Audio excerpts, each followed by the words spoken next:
My name is Abdullah, and I am 45 years old. I was born and raised in a devout Muslim family in the outskirts of Hyderabad, India, in a village where Islam was woven into the very fabric of our lives. From the time I could walk, my father taught me to pray. I remember being a small child, barely able to keep still during the long prayers, but even then, I understood that this was important. This was our duty as Muslims. Islam was not just a religion, it was a way of life. We lived in a modest home, a simple brick house with a small courtyard where my children played. I had 4 children, 2 boys and 2 girls. My wife, Saida, was a loving and devout woman who ran our household with grace. Our life was typical of many in our village. We weren't rich, but we had enough to get by, and we were content. I worked at a local textile factory, managing a team of workers. The job was hard, the hours were long, but it provided for my family, and for that, I was grateful. My daily routine was predictable, structured around the 5 prayers of the day. I would rise before dawn, the sound of the adhan, the call to prayer, echoing through the quiet streets. I would perform my ablutions, cleansing myself before standing on my prayer mat and turning toward Mecca. It was in these moments, in the silence before the sun rose, that I felt most connected to Allah. I would recite the familiar verses of the Quran, and for those few minutes, the weight of the world would fall away. My faith was everything to me. I had no doubt that Islam was the true path to God. I had been taught that Allah was the one and only God, that Muhammad was his final prophet, and that the Quran was the ultimate revelation. These were the truths I had built my life on.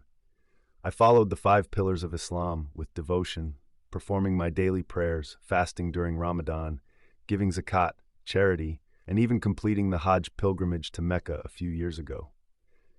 I had done everything I could to secure my place in Jannah, the paradise promised to the faithful. But then, everything changed.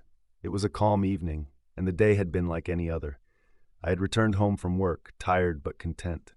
My eldest son, Omar, was helping Saida in the kitchen, preparing dinner. I could hear the sound of the pressure cooker hissing, the smell of biryani filling the house. My youngest daughter, Isha, was playing outside with her cousins, their laughter echoing through the courtyard. As the sun began to set, I prepared for Maghrib, the evening prayer. I washed my hands, face, and feet as I always did, then laid out my prayer mat in the small room I used for my prayers. I stood facing Mecca, my hands raised as I began to recite the familiar words, Allahu Akbar. I had said these words thousands of times in my life, and they had always brought me a sense of peace. But tonight was different. Halfway through the prayer, I felt a sudden, sharp pain in my chest. At first, I thought it was just a muscle cramp or some indigestion. I had been working long hours at the factory lately, and my body was tired. But the pain quickly intensified, spreading across my chest and down my left arm. It was a pain unlike anything I had ever experienced, as if a heavy weight was pressing down on me, crushing my chest. My breath became shallow, and I struggled to stay standing. Panic surged through me. I tried to continue the prayer, but my legs buckled and I fell to the floor.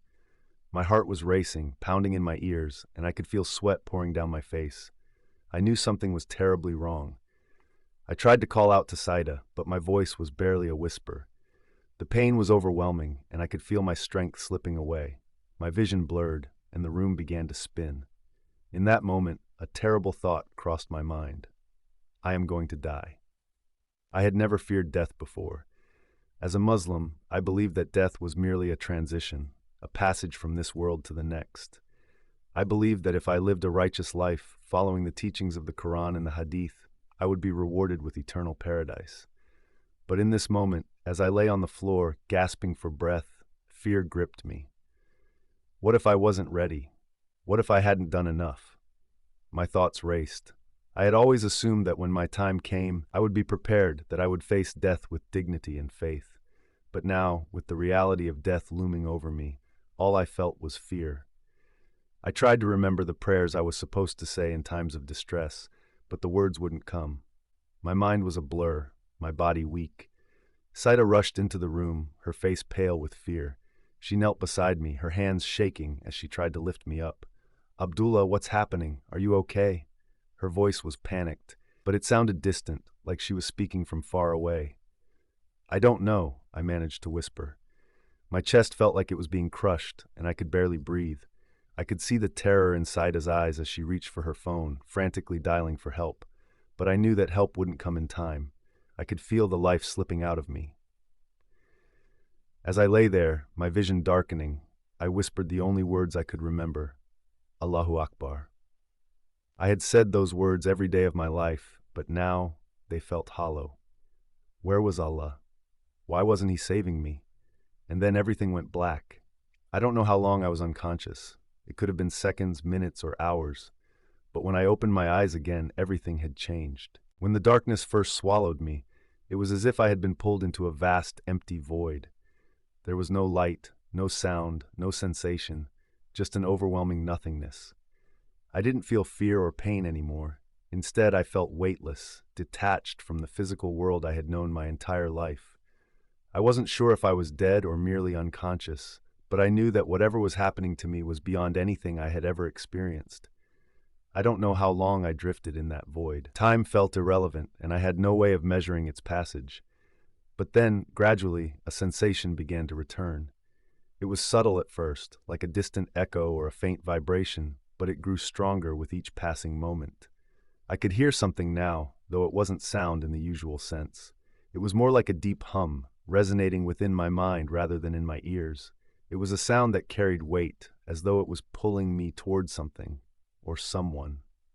Suddenly, without warning, I felt myself moving. Not physically, but in a way that was difficult to explain. I wasn't walking or flying, but I was being drawn forward, through the darkness, toward the source of that hum. And as I moved, the darkness began to lift, replaced by a dim, hazy light that seemed to come from nowhere and everywhere at once. I felt no fear, only curiosity. Was this the afterlife? Was I being taken to paradise, as I had always been taught? But as the light grew brighter, I started to feel uneasy. Something about this place felt wrong.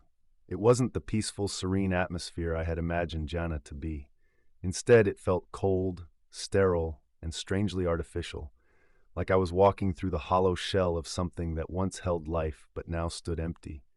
Then, out of the misty light, a figure appeared. At first, it was just a faint outline, a shadow within the fog. But as I got closer, I could see that it was a person, or at least it looked like one.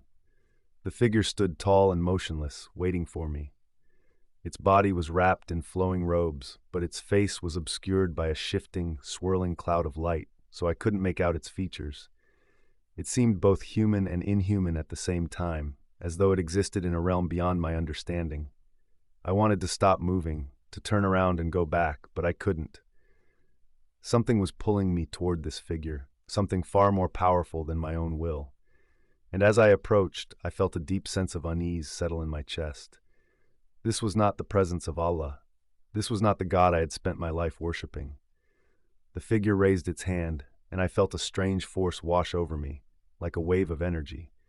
It didn't speak, but I could hear its voice in my mind, as clearly as if it were standing right next to me. Abdullah.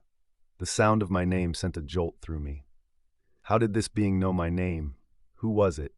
I tried to ask these questions, but before I could form the words, the figure spoke again. You are not where you think you are.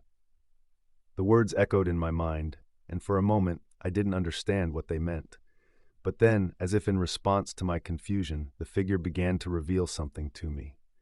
It wasn't a vision, exactly, but more like a deep understanding that flooded into my consciousness all at once. I saw my life flash before me, not in the way people describe during near-death experiences, but in a more profound and unsettling way. I saw myself as a child, learning to recite the Quran, bowing in prayer, following the path that had been laid out for me. I saw my teenage years, my early adulthood, the years I spent devoted to Islam, believing that I was following the one true path to God. But then something shifted in the vision. The scenes from my life began to warp and twist, revealing things I had never noticed before. There were gaps, contradictions, and unsettling details that I had either ignored or never questioned. The Quran's teachings, the hadiths, the rituals, they all began to unravel before my eyes, exposing a hidden layer of deception beneath the surface. The figure's voice boomed in my mind once more. You were deceived. I felt my heart race. Deceived? By what? By whom? Islam is not the truth. Those words hit me like a hammer. I had spent my entire life believing that Islam was the only truth, the only path to God. How could this being tell me otherwise? And yet, as the vision continued to unfold, I began to see the cracks in the foundation of my faith. The figure showed me how Islam had been twisted, how it had misled millions of people into worshiping a false god, a god that was not the creator of the universe, but a deceiver, an impostor who had hidden the true God from us. The Quran, the prayers, the fasting, the pilgrimage, none of it was leading me to salvation. Instead, it was pulling me further away from the true light. No, I whispered, my voice trembling with disbelief. No, this can't be. But the figure remained silent, allowing me to absorb the weight of the revelation. My mind was reeling, trying to make sense of everything. How could I have been so wrong? How could everything I had ever known, everything I had ever believed, be a lie? You were given the chance to seek the truth, the figure said, but you chose the lie. The words were harsh, and they stung deep. I wanted to argue, to defend myself, to explain that I had followed the path I thought was right. But deep down, I knew the figure was right. There had been moments in my life when I had questioned certain aspects of Islam, when I had wondered if there was something more. But I had always pushed those doubts aside, convincing myself that it was my own lack of faith that was the problem, not the religion itself. Now, standing before this figure, I realized that I had been deceived, not just by the teachings of Islam, but by my own refusal to seek the truth. Who are you? I finally managed to ask, my voice weak and unsteady. If you are not Allah, then who are you? The figure remained silent for a long moment, as if considering my question. Then, with a voice that was both gentle and powerful, it spoke the words that would change everything. I am not what you think I am, it said, but I will show you the truth. The figure's words echoed in my mind. I will show you the truth. I felt a strange combination of fear and anticipation. If Islam was not the truth, as the figure claimed, then what was? And who was this being that stood before me, claiming to possess the real truth? My thoughts swirled in confusion, and yet I could not deny the deep sense of authority in the figure's voice. It spoke with a certainty that cut through all of my doubts, leaving me with only one option: to listen. Without any further words, the figure extended its hand toward me, and the space around us began to change. The dim light that had surrounded us was replaced by something else, a vivid, swirling array of colors and shapes that I could barely comprehend.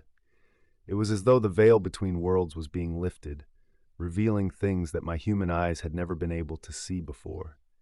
The light became brighter, more intense, and I had to shield my eyes from its radiance. In an instant, we were no longer standing in the foggy void. Instead, I found myself in what appeared to be a vast landscape of golden light. The ground beneath my feet was like nothing I had ever seen, solid and yet fluid, shimmering with an otherworldly glow. The air was filled with a sense of peace and purity, but it wasn't the peace I had imagined in paradise. This was something deeper, more profound. It felt like the very essence of truth itself, a place where no lies could exist. The figure stood beside me, its presence still cloaked in mystery. Though I could not see its face, I felt its gaze upon me, watching my reaction as I took in the strange, beautiful world around me. But even in the midst of this beauty, I could feel something unsettling deep within my soul, a sense that there was more to this place than met the eye. "Where are we?" I asked, my voice trembling. "This is a glimpse of what lies beyond," the figure replied, its voice calm and steady. "It is neither heaven nor hell. It is a place where the truth can be revealed, where the soul is stripped of all illusions." I struggled to understand what it meant. Was this some kind of in-between realm? A place where souls came before they were judged? But before I could ask any more questions, the figure raised its hand once again, and the landscape around us began to shift. Suddenly, I was no longer standing in the golden light. Instead, I found myself in a different scene altogether, one that was eerily familiar. I was back in my childhood home, the small house where I had grown up in Hyderabad. The room was just as I remembered it: the worn wooden furniture, the faded carpet, the Quran resting on a shelf in the corner. I could even smell the faint scent of spices lingering in the air, just like it used to when my mother was cooking in the kitchen. But something was different. The air felt thick with tension, and I realized that I was not alone in the room. There, standing by the window, was a figure I recognized immediately, my younger self. I couldn't have been more than 10 years old, dressed in the simple clothes I had worn as a boy, my hair neatly combed. I was standing in front of the window, staring out at the street below with a look of deep concentration on my face. The sight of my younger self sent a wave of emotion through me. It was as though I was reliving a forgotten memory, but with a strange sense of detachment. I knew this moment, this scene from my past, but something about it felt different now, as if I was seeing it through new eyes. "Do you remember this day?" the figure beside me asked, breaking the silence. I nodded slowly. I did remember. It was a day that had been etched in my memory for years, though I had never truly understood its significance until now. It was the day I had first questioned my faith. As a child, I had been curious and eager to learn. I had always asked questions about the world, about life, about God. But on that particular day, I had asked my father a question that had troubled me for years. I had asked him why we believed in Allah, why we followed the teachings of Islam so strictly. I wanted to know why our religion was the true one, and why other people who didn't follow it were condemned to hell. I had expected my father to give me a clear, comforting answer, but instead he had grown angry. He told me that questioning Islam was sinful, that it was a sign of weak faith. He warned me never to doubt Allah again, or I would face eternal punishment. I had been frightened by his response, and from that day forward, I had buried my doubts deep inside me, never daring to question my faith again. I had convinced myself that it was wrong to doubt, that I needed to accept everything I had been taught without hesitation. And so, I had lived my life as a devout Muslim, pushing aside the nagging questions that had once filled my mind. Now, as I watched my younger self standing by the window, I realized that this moment had been a turning point in my life, a moment when I had chosen to silence my doubts rather than seek the truth. The figure beside me seemed to understand this too. "You were given the chance to seek the truth," it said softly, "but you chose fear instead." The words cut deep. I could feel the weight of them pressing down on me, and I knew they were true. I had been afraid of questioning what I had been taught, afraid of the consequences of doubt, and in my fear, I had allowed myself to be deceived. I turned to the figure, my heart heavy with regret. "What should I have done?" I asked. "How could I have known the truth?" The figure was silent for a long moment, as if considering my question. Then, with a voice full of compassion, it spoke the words that would change everything. "You were always meant to seek the truth, Abdullah. The truth was never hidden from you. You only needed the courage to find it." And with that, the scene before me began to fade, dissolving into the golden light once more. But this time, I felt different. I no longer felt lost or confused. Instead, I felt a growing sense of clarity, a sense that the veil was finally being lifted from my eyes. The figure stepped forward, its presence still shrouded in mystery. But now I could feel something else emanating from it, something that felt like love, like a deep and abiding care for my soul. I knew, without a doubt, that this being was here to guide me, to show me the path I had been too afraid to walk before. As the golden light enveloped me once more, I felt an overwhelming sense of peace. But it was not the kind of peace I had imagined before. This was not a result of ignorance or comfort in familiar beliefs. It was the peace that came from the presence of something far greater than myself. I knew instinctively that I was about to be shown something beyond the understanding I had clung to for most of my life. The figure that had guided me so far still stood beside me, its face concealed by the swirling light. Yet I felt that it was not an enemy, not here to condemn me, but to guide me. My fear of this being had dissolved into curiosity and a strange sense of trust. After all, it had shown me things I hadn't dared face before, my doubts, my fears, and the flaws in the belief system I had once followed blindly. I stood there, waiting. I knew now that my journey was not over. There was still more to be revealed. I had seen my younger self, and the moment where I had first chosen to ignore my questions, but that was just the beginning. I had spent decades believing in Allah, reciting the Quran, and trying to live as a devout Muslim, but it was all starting to unravel before my eyes. What had I missed? What was the truth that had been hidden from me? The figure turned to face me. Though I still could not see its features, I felt its gaze upon me, as if it was looking straight into my soul. "The time has come for you to understand," the figure said in a voice that resonated deep within me. "You have been deceived, Abdullah, but now you will see the truth." I braced myself. I wasn't sure if I was ready to face whatever was coming next, but there was no turning back. The world around me began to change once again. The golden light dimmed, and in its place a new scene appeared before me, one that was both familiar and strange. I was standing in a mosque, surrounded by people in prayer. I recognized the setting immediately. It was the mosque I had attended every Friday for most of my adult life. I could see the rows of worshippers, all bowing in unison, their heads touching the ground in submission to Allah. The familiar verses of the Quran were being recited, their melodic cadence filling the air. It was a scene I had witnessed countless times before, a scene that had always filled me with a sense of purpose and devotion. But now, something was different. As I looked closer, I noticed that the people around me were not as they seemed. Their faces were blank, their expressions vacant, as though they were moving through the motions without any real awareness of what they were doing. It was as if they were sleepwalking, their bodies bowing and reciting the prayers out of habit, but their minds and souls were somewhere else entirely. I felt a chill run down my spine. This wasn't how I had ever seen prayer before. I had always believed that each act of worship brought me closer to Allah, that every prayer was a direct connection to the divine.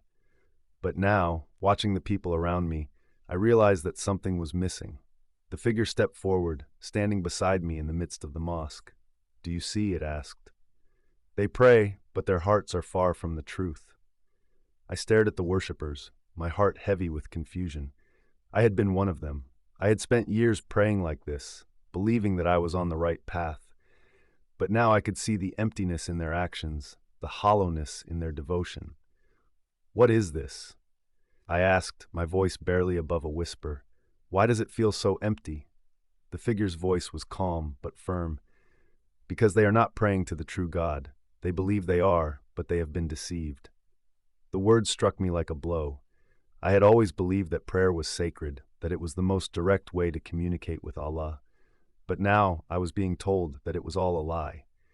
How could that be? How could so many people, myself included, have been so wrong?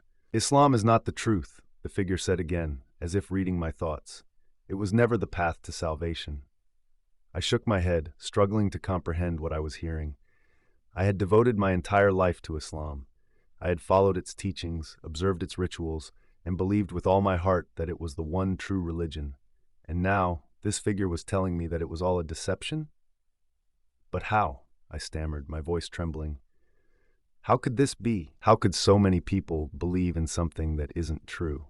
The figure turned to face me, and though I still could not see its face, I could feel its presence radiating a deep sense of understanding.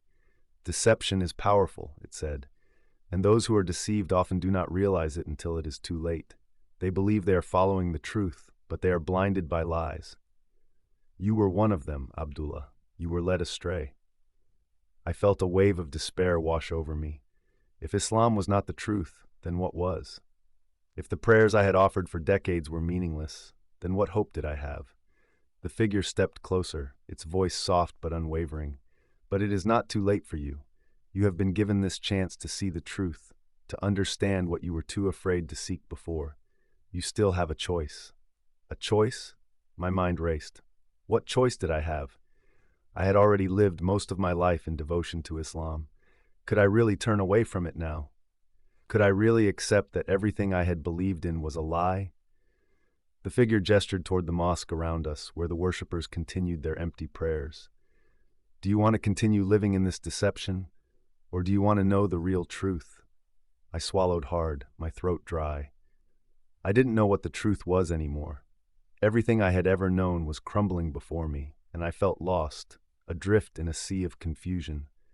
But deep down, I knew that I couldn't go back. I couldn't continue living in the lie that had bound me for so long. If there was a chance to know the truth, the real truth, then I had to take it. "I want to know the truth," I said, my voice barely audible. The figure seemed to nod, though I couldn't see its face. Then you must be willing to let go of everything you thought you knew. The words hung in the air like a challenge. Let go of everything? My entire life had been built on the foundation of Islam, my beliefs, my identity, my sense of purpose. Could I really let it all go?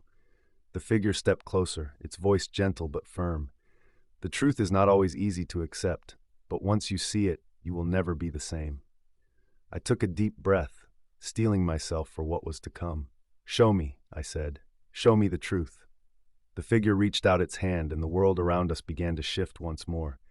The mosque, the worshippers, and the prayers faded away, replaced by a new scene, one that would reveal the truth I had been seeking for so long. As the scene shifted around me, I found myself standing in a vast open space. The golden light had returned, but it was brighter than before, almost blinding. I shielded my eyes, trying to make sense of my surroundings. There was no mosque, no familiar structures, just an endless expanse of light that seemed to stretch on forever. For a moment, I was afraid. The emptiness, the brightness, it was overwhelming. But then I felt the presence of the figure beside me once again, and a sense of calm settled over me. I knew deep down that I was about to witness something profound, something that would change everything I thought I knew. The figure stepped forward, standing in front of me, and spoke in its calm, steady voice. Abdullah, you are standing at the threshold of truth. What you will see now is the path you were always meant to follow, but it is not the path you expected. I swallowed hard, my heart pounding in my chest. I didn't know what to expect, but I braced myself for whatever was to come. The figure raised its hand, and the light around us began to shift, forming into a new scene. Before me, I saw a man. He was unlike anyone I had ever seen before. There was a radiance about him, a glow that seemed to come from within.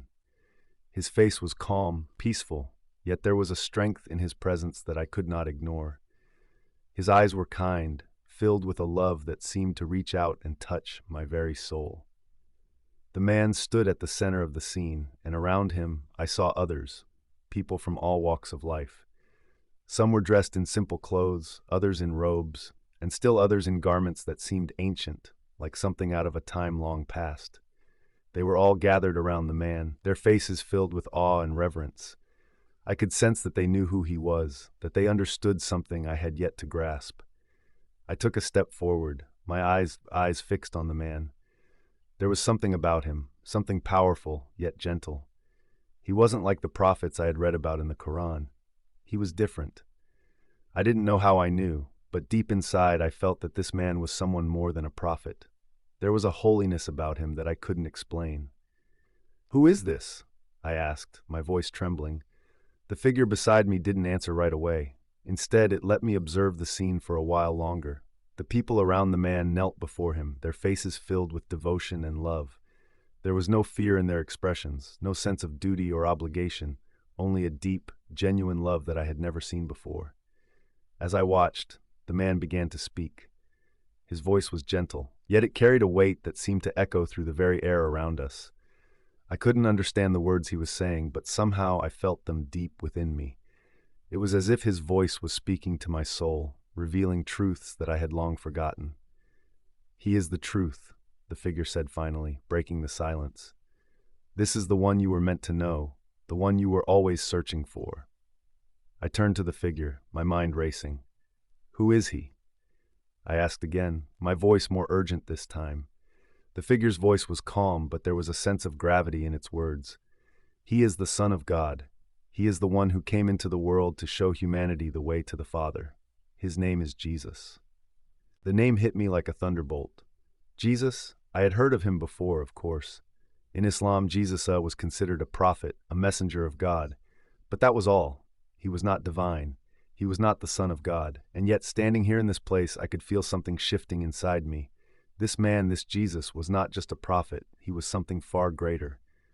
I stared at the man, my heart pounding in my chest. But in Islam, we are taught that Jesus was only a prophet. How can he be the Son of God?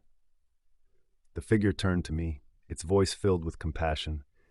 "Islam only shows part of the story, Abdullah. You were told many things, but the truth was hidden from you. Jesus is not just a prophet. He is God in the flesh. He came to the world to save humanity from sin, to show the way to eternal life. My mind was spinning. This was too much to take in all at once. I had spent my entire life believing in Allah, following the teachings of the Quran, and now I was being told that it was all incomplete, that Jesus, not Allah, was the true path to God. But what about Islam? I asked, my voice shaky. What about everything I was taught? The prayers, the fasting, the Quran, was it all a lie? The figure's voice was gentle, but firm. Islam was created to lead people away from the truth, Abdullah. It was a deception, designed to keep people from seeing who Jesus truly is. You were taught to believe in Allah, but Allah is not the true God. The one true God is the Father, the Son, and the Holy Spirit. They are one, and through Jesus you can know the Father. I felt a lump in my throat. Everything I had believed, everything I had based my life on, it was all falling apart. I had been deceived. I had followed a path that had led me away from the truth, away from the one true God. And now, standing here in the presence of this figure and witnessing the radiance of Jesus, I could feel the weight of that deception bearing down on me. Tears welled up in my eyes as the reality of it all began to sink in. I had been blind for so long, clinging to a belief that had kept me from seeing the truth. And now, I was being given a second chance, a chance to follow the true path, the path that led to eternal life. The figure stepped closer to me, its voice soft but powerful. You are not beyond redemption, Abdullah. You have been given this chance to see the truth, to know the real God. But you must be willing to let go of the lies that have held you captive for so long. I looked up at the man, at Jesus, and in that moment, I felt something shift inside me.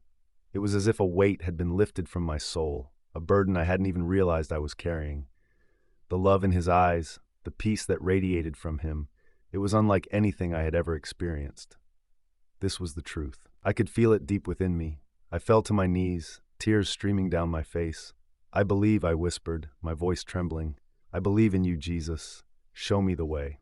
The figure beside me remained silent, but I could feel its presence, comforting and steady. And as I knelt there in the presence of Jesus, I knew that my life would never be the same. I had seen the truth. I had found the path I was always meant to follow. As I knelt in the presence of Jesus, the weight of the truth overwhelmed me. For the first time, I felt a deep sense of humility. This wasn't the submission I had practiced in my prayers as a Muslim, where I bowed out of duty to Allah, a distant and unreachable figure. No, this was different. It was as if my soul had finally found its true place, bowing not out of obligation, but out of love. Jesus didn't speak to me directly, but his presence alone communicated everything. I felt his love and acceptance, even in the midst of my confusion and fear. I had spent so many years fearing Allah, fearful of his judgment, his wrath, but in the presence of Jesus, I felt no fear. There was only peace, only a warmth that seemed to envelop me, even in my brokenness. But the journey wasn't over. I knew there were still things I needed to understand. The figure beside me remained silent for a moment, allowing me to take in the weight of this revelation. But soon, the golden light around us began to shift again, and I sensed that something more was about to be shown to me. You have seen the truth, the figure said, its voice soft but firm. But now you must see the full extent of the deception that has kept you from it. My heart skipped a beat. The word deception sent a chill down my spine. I had already been shown that Islam was not the truth, that I had been following a lie for so many years. But now I was about to witness just how deep that lie went. The light dimmed, and once again the world around me changed. I found myself standing in a vast desert. The sun was high in the sky, beating down on the barren landscape. There was nothing but sand in every direction, and the air was thick with heat and dust. I had no idea where I was, but there was something eerily familiar about the place. In the distance I saw a figure approaching. At first, it was just a shadow, a dark silhouette against the blinding light of the sun. But as it came closer, I began to recognize it. It was a man, dressed in simple, flowing robes. His face was covered by a cloth to protect him from the harsh desert winds, but I could see his eyes, sharp, intense, and full of purpose. I squinted, trying to get a better look. There was something unsettling about this man, something that made my skin crawl. As he drew nearer, I realized who he was. It was Muhammad. I froze, my heart pounding in my chest. I had never seen an image of Muhammad before. Islam forbids it, but somehow I knew without a doubt that this was him, the founder of the faith I had followed all my life, the man who had claimed to be the final prophet of God. And yet, as I looked at him now, I felt no sense of reverence or awe. Instead, a deep sense of unease settled over me. Muhammad stopped a few feet in front of me, his eyes piercing into mine. He didn't speak, but there was a coldness in his gaze that sent a shiver down my spine. I had always imagined him as a wise, compassionate leader, but the man standing before me seemed distant, even cruel. The figure beside me spoke softly, breaking the silence. "This is the man you followed, but there are things you were never told about him." I didn't understand. I had studied the life of Muhammad for years, read countless books about his teachings, his battles, his revelations. What could I possibly have missed? The figure raised its hand, and the scene around us began to change again. I found myself standing in the midst of a battlefield. The clash of swords and the cries of men filled the air. I saw soldiers, warriors on horseback, wielding weapons with brutal efficiency. Blood stained the ground, and the smell of death hung heavy in the air. In the middle of the chaos stood Muhammad, sword in hand. He was commanding his followers, leading them into battle with a fierce determination. There was no mercy in his eyes, no compassion for the men who lay dying at his feet. He fought with a zeal that was terrifying to witness, cutting down his enemies without hesitation. I watched in horror as the battle unfolded before me. This wasn't the Muhammad I had read about in Islamic texts.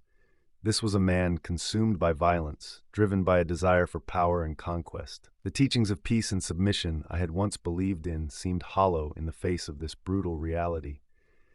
The figure beside me spoke again, its voice filled with sorrow. "This is the truth of the man you followed. He was not sent by God. He was led by his own desires, driven by a thirst for power." I felt sick to my stomach. How could I have been so blind? How could I have followed a man who had caused so much death and destruction? The peaceful image of Islam that I had clung to for so long was unraveling before my eyes, and I didn't know how to process it. "There is more," the figure said, and the scene shifted once again. I was now standing in a small, dark room. The air was heavy with tension, and I could hear the muffled voices of men speaking in hushed tones. In the center of the room, I saw Muhammad once again, but this time he was not dressed for battle. He was sitting with a group of men, his expression serious as he spoke to them in a low voice. I strained to hear what they were saying, and as I listened, my heart sank. They were discussing plans to spread Islam by force, to conquer cities and towns, to subdue anyone who did not submit to the new religion. There was no talk of love, no mention of mercy, only power, control, and domination. I felt a wave of anger rise within me. This wasn't the Islam I had been taught. I had always believed that Islam was a religion of peace, a faith that called for submission to God out of love and devotion. But here in this room, I was seeing the dark reality behind the facade. The figure beside me spoke once more, its voice filled with sadness. "You were deceived, Abdullah. Islam is not the path to God. It was created to lead people away from the truth, to blind them to the love of the true God." Tears welled up in my eyes as the weight of the truth settled over me. I had spent my life following a lie, a religion that had promised salvation but had only led me further from the real God. I had been blind, and now I could see. I fell to my knees, my heart heavy with sorrow. How could I have been so blind? I whispered, my voice trembling. The figure knelt beside me, placing a hand on my shoulder. "You were searching for the truth, but you were led astray. But now you have seen the deception. Now you know the truth." I looked up, tears streaming down my face. "What do I do now?" I asked, my voice breaking. The figure's voice was gentle, filled with compassion. "You have been shown the truth, Abdullah. Now you must make a choice. Will you continue to follow the lies of Islam, or will you accept the truth and follow the one true God?" I closed my eyes, taking a deep breath. The answer was clear, but the weight of it was overwhelming. I had lived in darkness for so long, but now I had been given a chance to step into the light. I had been shown the truth, and I couldn't deny it any longer. "I choose the truth," I whispered, my voice steady. "I choose to follow Jesus." The figure stood, and as it did, the light around us began to brighten once more. the desert, the battlefield, the dark room, they all faded away, replaced by the golden radiance of the truth. I could feel the love of Jesus washing over me, cleansing me of the lies I had believed for so long. I had found the true path, and there was no turning back. The light enveloped me completely, its warmth bringing a peace that I had never experienced before. The chaos of the previous scenes, the desert, the battlefield, the darkness of the room, had vanished, leaving only the radiance of truth. The figure stood beside me still, silent but present, as if waiting for me to absorb everything I had just seen. I stood, slowly, feeling lighter than I had in years. It was as if a burden had been lifted from my heart, a burden I hadn't even realized I had been carrying for so long. The lies of Islam, the fear, the endless striving to please a distant and wrathful God, they were gone. All that remained was a deep, overwhelming sense of love, a love that filled every part of me. But there was still more to understand. I could feel it. The journey wasn't over yet. As I stood in the golden light, I became aware of a presence, a stronger one than before. It was the same presence I had felt earlier, the presence of Jesus. But this time, it was more tangible, more real. I didn't see him with my eyes, but I knew he was there. And in that moment, I felt his call. It wasn't a call in the way I had understood it in Islam, where followers were called to submit out of fear of punishment. This was different. It was as if Jesus was inviting me, gently, to come closer, to know him fully. There was no force, no compulsion, only love. I looked around, expecting to see the figure again, but instead the light itself seemed to speak. It wasn't in words that I could hear with my ears, but in a deep inner sense. I felt the truth resonating within me, clearer than any spoken word. "Abdullah," the voice said softly, "you have seen the deception. Now you are called to the truth. Come to me and I will give you rest." The words were familiar, echoing a passage I had heard once in passing, though I hadn't understood it then. But now it struck me to the core. Rest. That was what my soul had been longing for all these years. I had spent my life striving to be good enough, to earn favor, to secure my place in heaven through my works. But no matter how much I prayed, how much I fasted, how much I obeyed, there was always a lingering fear that it wasn't enough. But now, I was being offered something different. Rest, not in my own efforts, but in Jesus. He was the one who had already done the work, the one who had secured salvation through his love and sacrifice. And all I had to do was accept it. I took a deep breath, feeling a mixture of fear and awe. This was the moment of decision. The figure had told me earlier that I had a choice to make, and now I understood what that choice truly meant. It wasn't just about leaving Islam, it was about surrendering my entire life to Jesus, trusting in him fully. I had spent so long clinging to the belief that I had to earn my way into heaven, but now I was faced with the truth that salvation couldn't be earned.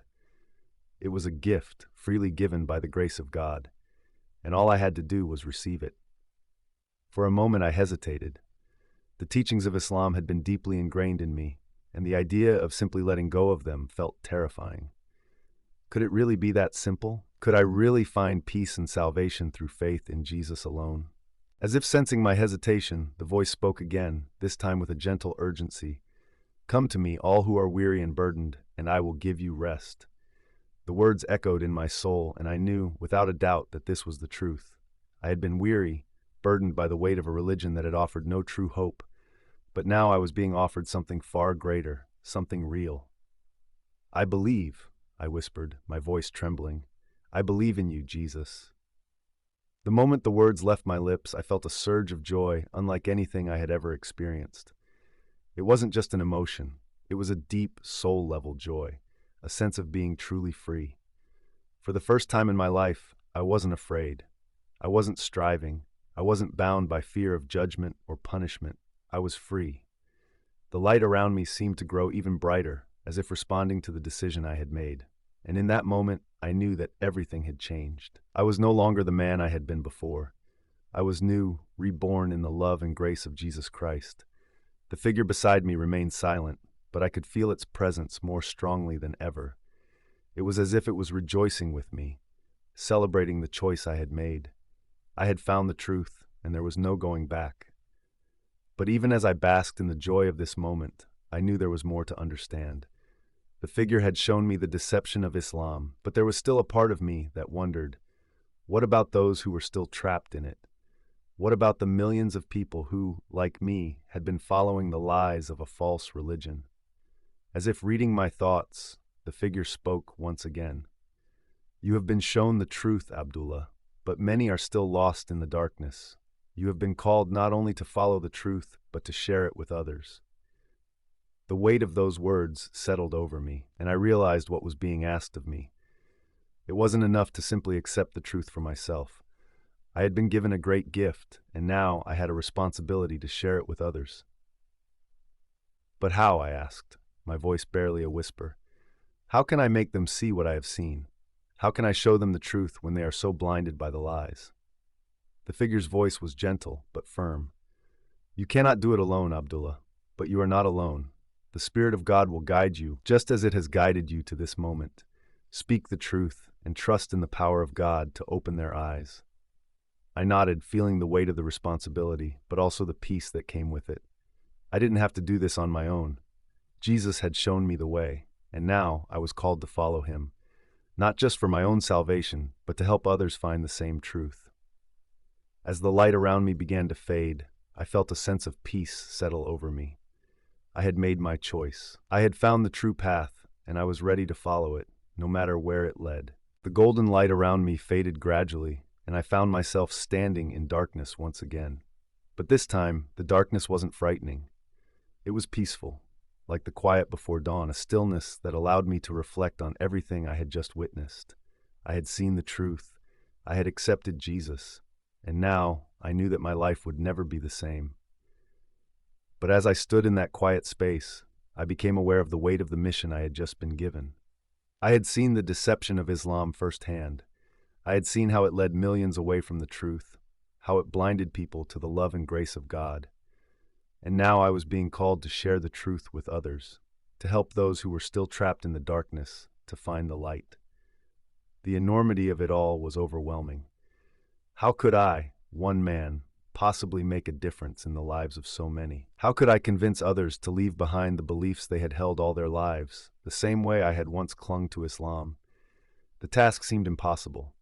But even as the doubts began to creep in, I remembered the words the figure had spoken to me. You are not alone. The Spirit of God will guide you. And I knew, deep down, that this was true. I wasn't being asked to do this on my own. God had led me to this moment, and he would continue to guide me on the path ahead. As I stood in the darkness reflecting on this, the scene around me began to change once again. I felt the ground beneath my feet shift, and I found myself back in my hospital bed, the familiar sound of beeping monitors and hushed voices returning. My body felt heavy, weighed down by the pain and fatigue of my injury, but my spirit was light, filled with the peace and joy I had just experienced. I opened my eyes slowly, blinking against the harsh fluorescent light of the hospital room. Everything felt different.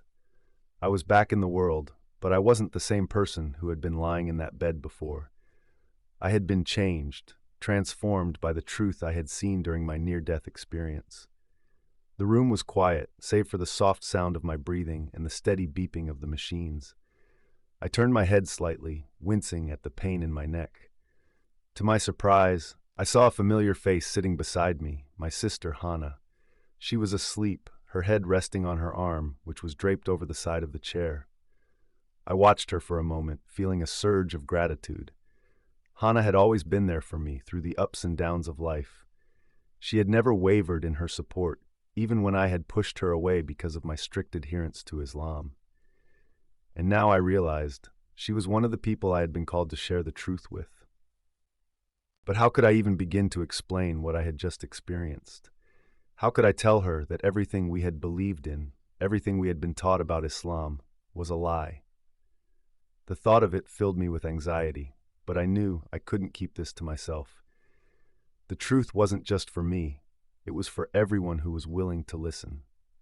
I took a deep breath, gathering my thoughts. Just as I was about to call out to Hannah, the door to my hospital room opened and a nurse stepped inside. She was a middle-aged woman with kind eyes and a gentle smile. Her name tag read Mary. "You're awake," she said softly, her voice filled with relief. "How are you feeling?"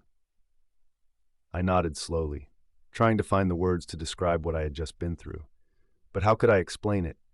How could I tell her that I had just experienced something that had changed my entire understanding of life, death, and faith?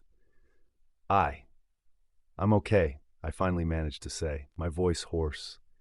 But I've been through something incredible. Mary gave me a sympathetic smile. I'm sure you have, she said gently. You've been through a lot. It's normal to feel overwhelmed. She didn't know the half of it. As the nurse checked my vitals, I couldn't shake the feeling that I needed to tell her what had happened. Maybe it was the peace I had felt in the presence of Jesus, or maybe it was the urgency of the mission I had been given, but something inside me was pushing me to speak. Mary, I said, my voice still shaky, have you ever had an experience that made you question everything you've ever believed? The nurse paused for a moment, looking at me curiously. I suppose we all have moments like that, she said thoughtfully. Why do you ask? I hesitated, unsure of how to begin. But then I remembered the words I had heard during my experience. Speak the truth and trust in the power of God to open their eyes. I wasn't alone in this. The Spirit of God would guide me. I had a near-death experience, I said slowly, watching for her reaction. And during it, I saw things that changed everything I thought I knew about God, about faith. Mary's expression softened, and she pulled up a chair to sit beside me. I've heard of people having near-death experiences, she said quietly. Some say they see the light or feel a sense of peace. Is that what happened to you? I nodded, feeling a lump form in my throat. Yes, but it was more than that, I said, my voice trembling slightly. I saw the truth. I saw that the religion I had been following, Islam, wasn't the truth. And I saw Jesus. The words hung in the air between us, and for a moment I wasn't sure how she would react.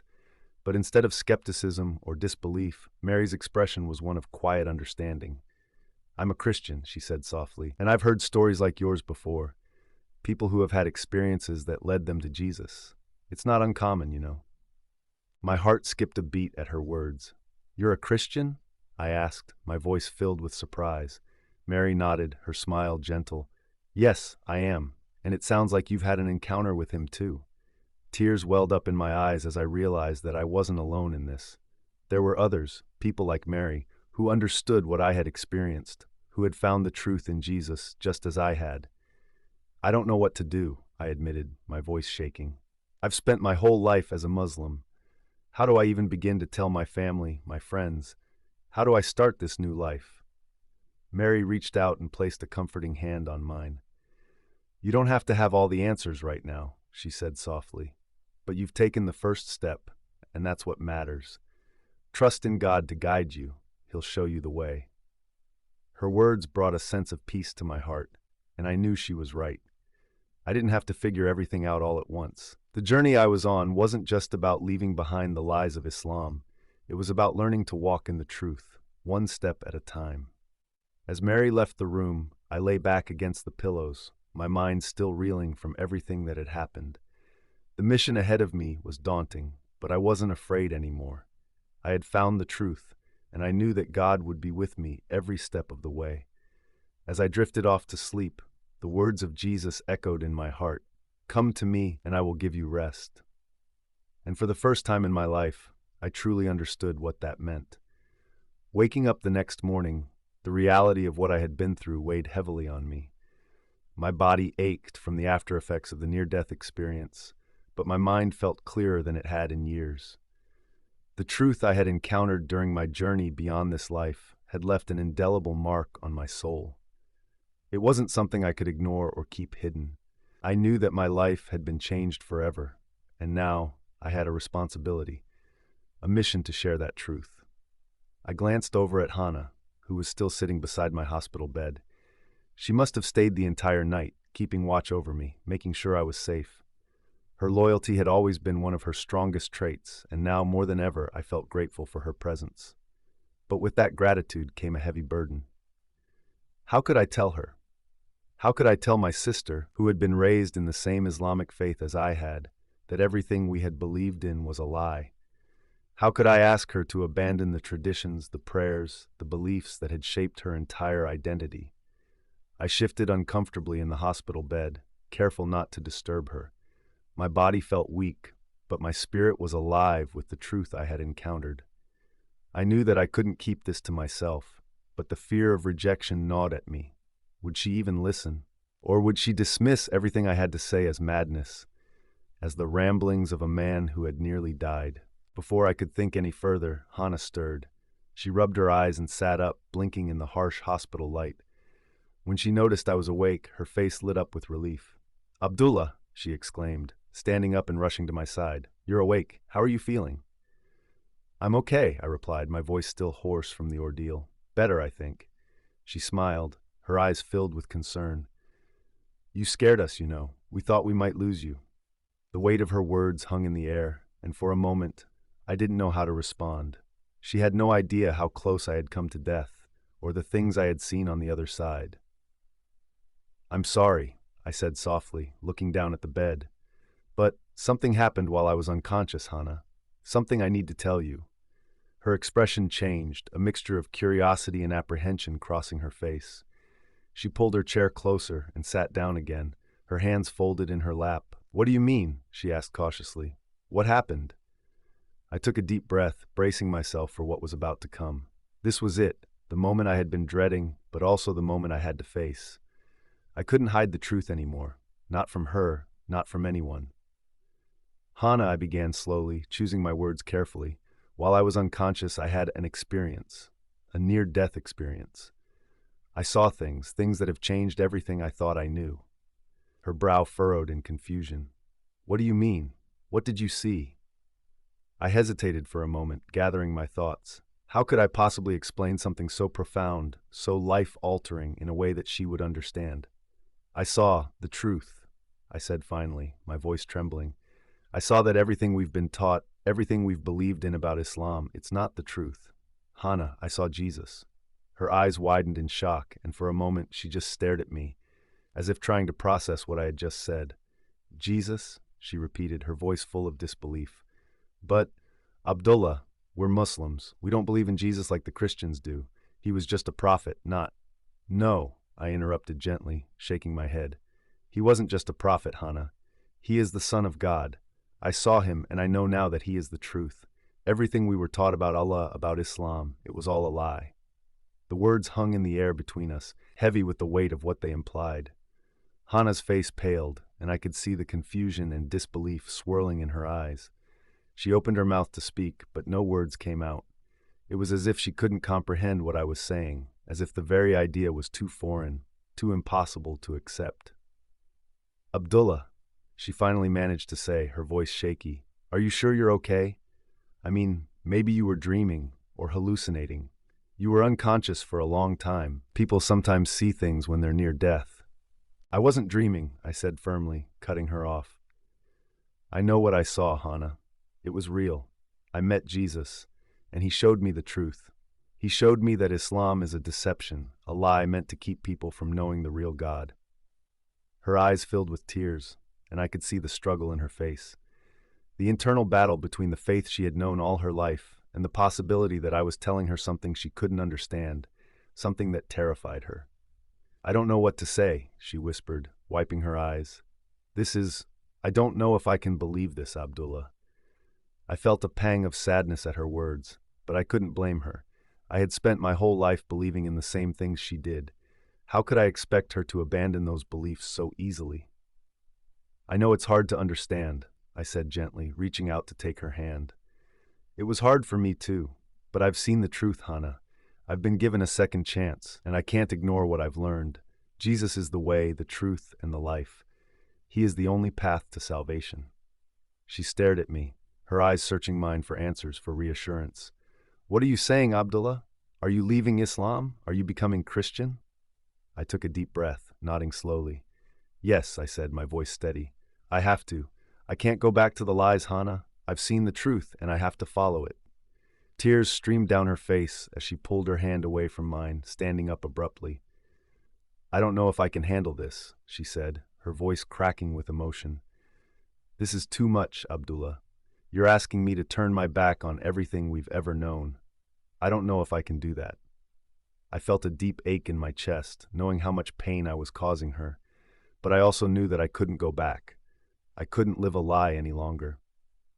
I'm not asking you to do anything, I said softly, my heart heavy. I'm just asking you to listen, to be open to the possibility that what I'm saying is true. I love you, Hannah, and I want you to know the truth too. But I can't force you to believe. That's something only you can decide. She looked at me, her eyes filled with sorrow and confusion, and I knew that the road ahead would be difficult. But I also knew that this was only the beginning. I had been given the truth, and now I had to share it, even if it meant facing rejection, even if it meant walking a path that others couldn't understand. Hannah wiped her tears away, her face a mixture of hurt and disbelief. I need time, she whispered, her voice shaky. I need time to think about all of this. I nodded, understanding. Take all the time you need, I said gently. I'll be here when you're ready. She gave me a small, sad smile before turning and leaving the room, her footsteps echoing down the hallway. As the door clicked shut behind her, I was left alone in the quiet of the hospital room, my heart heavy with the weight of what had just happened. But even in the midst of the sadness, I felt a deep sense of peace. I had shared the truth, and that was all I could do. The rest was in God's hands. The days following my conversation with Hannah were filled with a strange mixture of peace and uncertainty. I had taken the first steps on a path I knew was true, a path that had been revealed to me in the clearest way possible. But the weight of sharing that truth with others, especially those closest to me, was heavier than I had anticipated. Hannah had walked out of the room with a mixture of confusion and sorrow, and though I knew it wasn't my place to force her to believe, the ache in my heart remained. Back at home, I felt like a stranger in a place that had once been familiar. The Quran, the prayer mats, the framed calligraphy of the 99 names of Allah hanging on the walls, it all felt foreign now, relics of a life I could no longer live. I had spent decades bowing toward Mecca, fasting during Ramadan, and believing that these practices were the only way to reach heaven. But now, every time I saw these symbols of Islam, I felt a deep sense of loss, as if I was mourning a life that no longer belonged to me. And yet, in the midst of that loss, there was a profound sense of joy. I had found the truth. I had met Jesus. The peace that came from knowing him was unlike anything I had experienced in all my years of devotion to Islam. It wasn't the kind of peace that came from following rules or fulfilling religious obligations. It was a peace that came from knowing that I was loved, forgiven, and saved, not by my works, but by the grace of God. As I sat in the quiet of my home, reflecting on everything that had happened, I heard the door creak open. I looked up to see Hannah standing in the doorway, her expression still filled with uncertainty. My heart skipped a beat. I had given her space, hoping that she would come to terms with what I had shared, but I had no idea what she was thinking. No idea whether she was ready to listen, or if she was here to tell me she couldn't accept it. She stepped into the room slowly, her eyes avoiding mine as she walked over to the chair across from me and sat down. For a long moment, neither of us spoke. The silence between us was thick, filled with all the unspoken questions and fears that had lingered since our last conversation. Finally, Hannah broke the silence. "Abdullah," she began, her voice trembling, "I've been thinking about what you said, about what you experienced." I nodded, waiting, my heart pounding in my chest. "I don't know what to believe," she admitted, her voice barely above a whisper. "Everything you told me, it's so different from everything we've ever known. How can I just let go of everything?" I understood her struggle. It was the same struggle I had faced, the same battle between what I had always believed and the overwhelming truth I had encountered. It wasn't easy. It couldn't be easy. "You don't have to let go of everything all at once," I said gently, leaning forward in my chair. "I know it's hard. I know it feels like everything is being torn apart, but I'm not asking you to abandon everything immediately. I'm just asking you to be open, to seek the truth for yourself." She looked down at her hands, which were clasped tightly in her lap. "How can I even begin to do that?" she asked, her voice laced with doubt. "Where do I start?" "You can start by asking questions," I said softly, "by being willing to see what I saw. I can't force you to believe what I believe, but I can share what I've learned. I can help you understand who Jesus is, and then the decision will be yours." Her eyes filled with tears, and she shook her head slightly. "It just feels like too much," she whispered.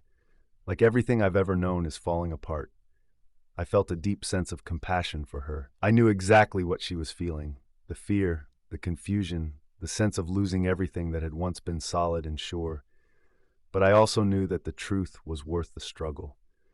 The freedom I had found in Jesus was worth every bit of pain that had come with letting go of my old life. "I know it feels that way," I said gently, "but you don't have to go through it alone. I'll be here with you, every step of the way. And more importantly, Jesus will be with you. He'll guide you, just like he guided me." For a long time, Hannah didn't speak. She just sat there, staring at the floor, her mind clearly racing with thoughts and emotions she couldn't yet put into words. I didn't push her. I knew this was a journey she had to take in her own time, in her own way. Finally, she looked up at me, her eyes filled with uncertainty, but also a flicker of something else, something that looked like hope. "Maybe," she said quietly, "maybe I could start by learning more about Jesus, just to understand what you're talking about." My heart soared at her words. It wasn't a full acceptance of the truth, but it was a step. A small step, but a step nonetheless. "I'd be happy to help you," I said, my voice filled with gratitude. "We can talk about him, read about him. Whatever you need, I'm here for you." She nodded, though her expression remained pensive. "Okay," she said softly, "but I'm not promising anything. I want to understand why this is so important to you." "That's all I'm asking," I said with a gentle smile. "Take your time, ask questions, and I'll do my best to answer them." As Hannah stood up to leave the room, I felt a sense of peace settle over me. It was only a small beginning, but it was enough. I knew that God was at work, not just in my life, but in hers as well. I had planted a seed, and now I had to trust that God would water it, nurture it, and bring it to fruition in his own time. The days turned into weeks, and slowly, cautiously, Hannah and I began to talk more about Jesus. We read parts of the Bible together, something that felt strange at first, but became more natural as time went on. She asked questions, lots of questions, and though I didn't always have the perfect answers, I did my best to point her to the truth. The more we talked, the more I saw her heart softening. The walls that had once been built up by years of Islamic teachings began to crack, and though it was a slow process, I could see that she was beginning to understand. She wasn't ready to accept Jesus fully, not yet, but she was open, and that was more than I could have hoped for. As for me, my own journey had only just begun. I knew that sharing the truth wouldn't be easy, especially with the rest of my family and friends. But I also knew that I couldn't keep the truth to myself. I had been given a second chance, and I had to make the most of it. The mission I had been given during my near-death experience still weighed on me, but it no longer felt like an impossible burden. I knew that God would guide me, just as he had guided me through my journey of faith. One step at a time, one conversation at a time, I would share the truth. And as I walked this new path, I knew that I wasn't walking it alone. Jesus was with me every step of the way, and that was enough. If this story has opened your eyes or sparked questions in your heart, don't forget to like, subscribe, and hit the notification bell so you never miss another life-changing story. The journey to truth is one we take together, and there's always more to learn.